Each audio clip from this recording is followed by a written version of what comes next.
In this video, I'm going to show you how to replace your front windshield wipers on your Chrysler 300. It's located on your windshield.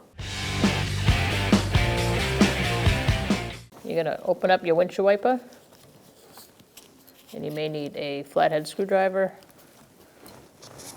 but you're going to push in on that tab and take off your wiper. Now we're going to install. You're going to slide this hook shot bracket into the plastic bracket on the wiper blade. Once it slides in, you're going to push up and lock it in place. Now we're going to remove this plastic protection strip and gently place it on your windshield and do the same on the other side. When only the best will do, demand TRQ, the only company that lets you view before you do. TRQ is committed to offering the highest quality aftermarket auto parts that are engineered for peace of mind. Thanks for using and viewing with TRQ.